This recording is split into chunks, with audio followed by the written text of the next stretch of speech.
Good afternoon, everyone. Thank you. Nice to see everybody here. My name is John Quincy. I'm chair of the Ways and Means Committee, and I'd like to call to order the regular meeting of the Ways and Means Committee today. And I'm joined at the dais by Council Members Yang, Palmisano, Council Member Andrew Johnson, and Council Member Lisa Bender.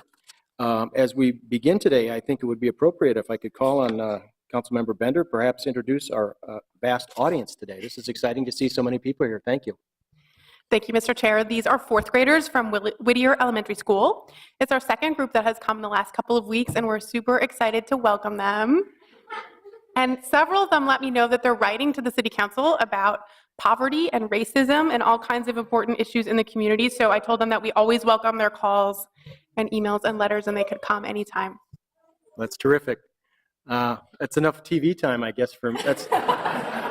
I used to do that all the time, just wave whenever it's on TV. But it's nice to see everybody here. You are our youngest constituents and certainly some of our most important. So thanks for being part of this and learning how the city works a little bit. So this is a terrific opportunity for all of us. I'd like to begin today. We've got a very long agenda, but I think it's all consent items. This is typical, as this is the last meeting of the year this year. So we have a lot of referred items for the end of the year from other committees. So we'll go through that really briefly here if we can. We have 47 items. The first 5 are legal settlements, which happen routinely. The item number 6 is a contract with Thomson Reuters for online legal research services. Item number 7 is our contract amendments with Hennepin County Department of Community Corrections. Item number 8 is a contract with the Domestic Abuse Project for 24-hour domestic abuse hotline services.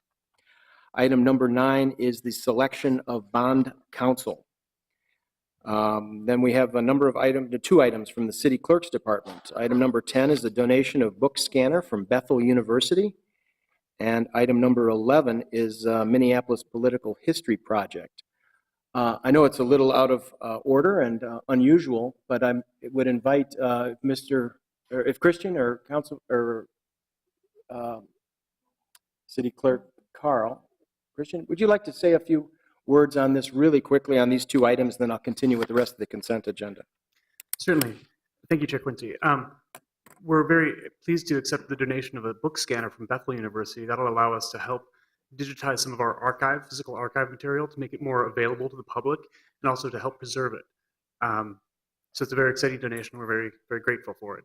The second project is a political history that Dr. Tony Hill is providing us data with. It's information going back all the way to the founding of the city on all the council members, the mayors, and the elections. So we're hoping to get that information, use it for some of our own work, but also make it available to the public.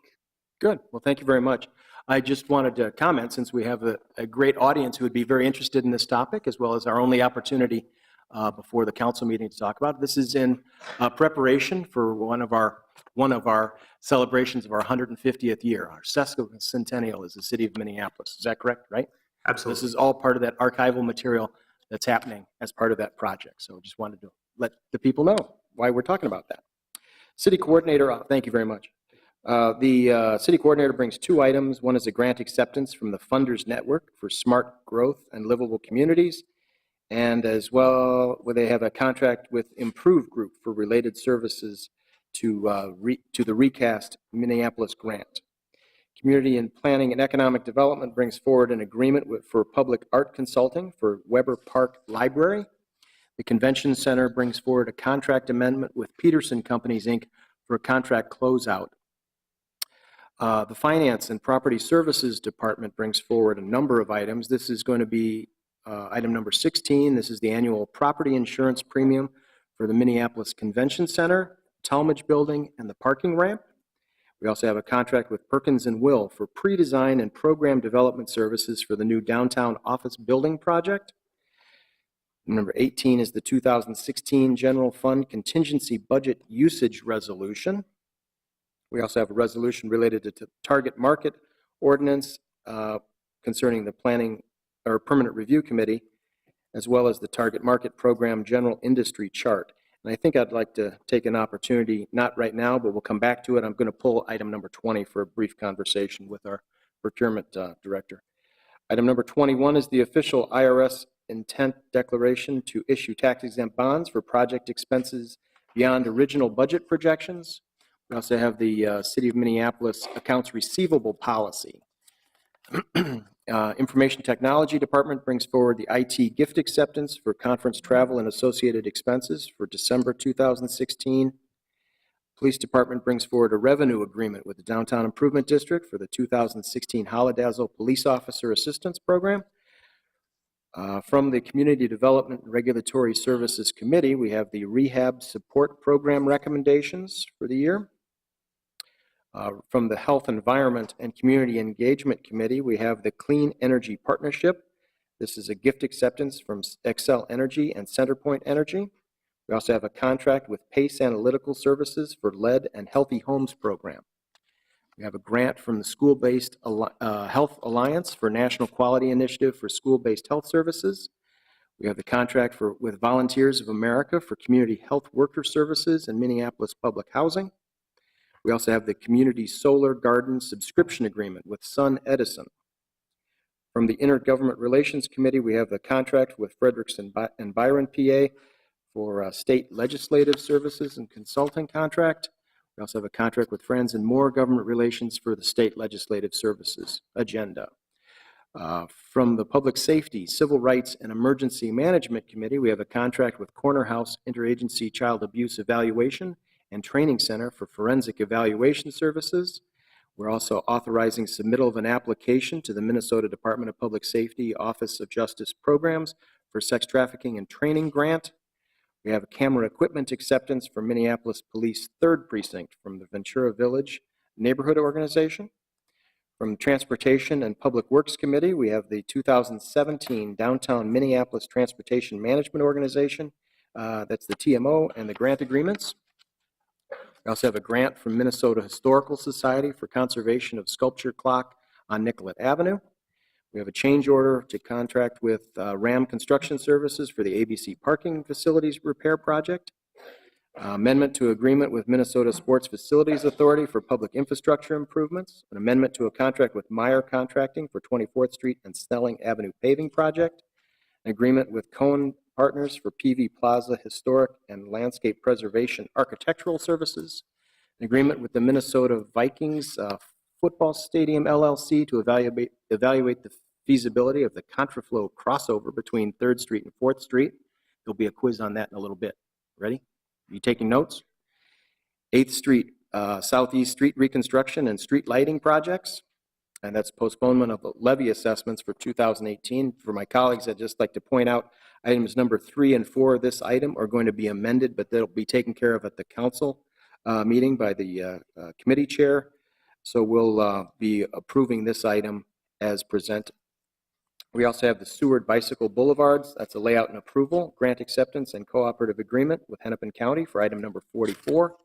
45 is the bid for rental or traffic control devices. We also have a bid for removal of snow and ice on public sidewalks contract, and a bid for stormwater pond dredging and cleanout for item number 47. So before I move the balance of the agenda, I wonder if we could have just a quick conversation from Ms. Fernandez. If you'd like to join us, introduce yourself, especially in your new role at the city in our Finance and Property Services Department, and go through the item on the target market program.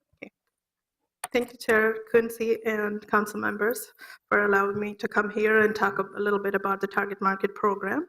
As you remember, we passed the target market program ordinance last fall. And from that time onwards, and prior to that as well, we've been working diligently to get this one rolled out as of January 1st. And as part of that one,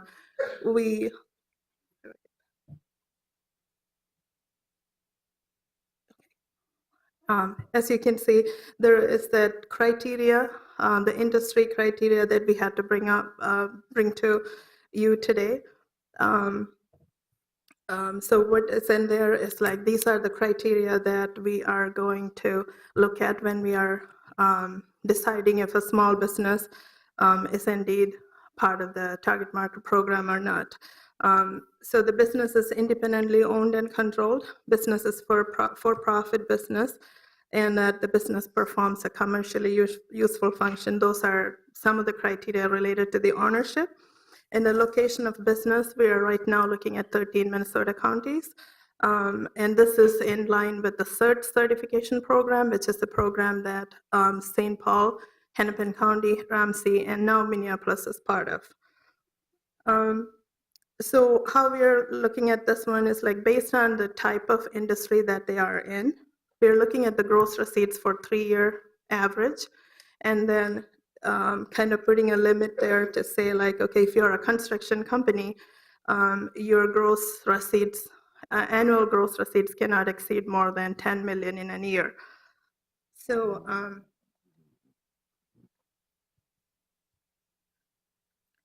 I can just give you an example with the construction category here. This is just one of those criteria that you just saw earlier. So when we looked at the construction companies that are doing business in the CERT certification category, there were about 703 of them. And we looked at the vendors that are making a gross receipts over 25 million, then between 25 and 10, and then went down like that. And we stopped at an area that makes more sense. So we were able to cap that one at 10 million, which would cover 94% of all those vendors that are in those categories. So similar threshold has been applied to the other categories as well. And then now the vendors will be coming in to register with us pretty soon based on these categories. Very good. And I can take any questions.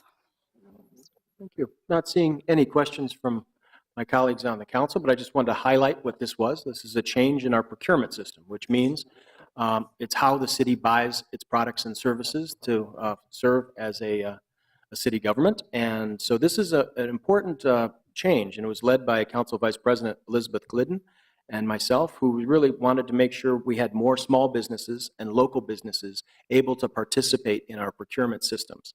So we're looking at chopping up some business contracts, and this certification is an important step forward as we're trying to find out who would be eligible to participate, with the idea of expanding so we could get more people participating, experiencing economic participation, as well as saving the city money and making it easy for our department heads to purchase products. So that's the essence of what the Target Market Program is about. So thank you very much, Ms. Fernandez, for all of your work on this and bringing this forward. So we'll be looking at that. Any other questions or comments on any of the other items? Thank you. You bet. Thank you very much.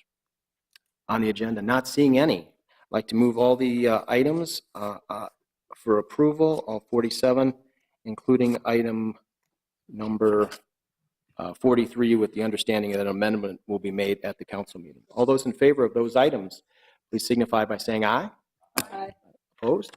No to items carry. So thank you very much, everybody. This is the final meeting of the Ways and Means Committee for this year.